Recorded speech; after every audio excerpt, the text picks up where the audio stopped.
பாய் வீட்டு கல்யாணத்துல பிரியாணி கூட வைக்கக்கூடிய அந்த ஃபிர்னிக்குன்னே நிறைய பேர் அந்த சாப்பாடை விரும்பி சாப்பிடுவாங்க. இது ரொம்ப சிம்பிள் தாங்க. 100 கிராம் பாஸ்மதி அரிசி எடுத்துங்க. அதை நல்லா அரை மணி நேரம் ஊற வச்சுட்டு அதுக்கப்புறம் வடிகட்டி நல்லா காய வச்சுடுங்க. ஜஸ்ட் ஒரு காத்தார காயட்டும். அது ஈரப்பதம் இல்லாம மிக்சியில நல்லா கொரப்பா அரைச்சி நம்ம தனியா எடுத்து வச்சிடலாம்.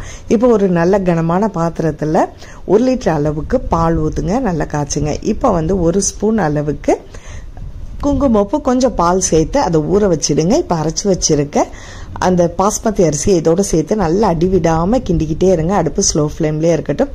இது நல்லா கிண்ணத்துக்கு அப்புறம் 50 கிராம் அளவுக்கு சீனியும் ஒரு 150 கிராம் அளவுக்கு மில்க் மைடு, ஏலக்காய் பொடி கொஞ்சம், நம்ம ஊற வச்சிரு குங்கும கரைசலும் சேர்த்து நல்லா திக்கா வந்தோடனே அடுப்பை ஆஃப் பண்ணிடுங்க. நம்ம இப்போ இன்னொரு பேன்ல நெய் கொஞ்சமா விட்டுட்டு பட்டை, முந்திரி பருப்பு இதையும் நல்லா வறுத்து இதோட சேர்த்து நல்லா கிண்டி விட்டுட்டு ஒரு பவுல்ல ஃப்ரிட்ஜில் வச்சு சாப்பிட்டீங்கன்னா அவ்வளோ சுவையா இருக்குங்க. ட்ரை பண்ணி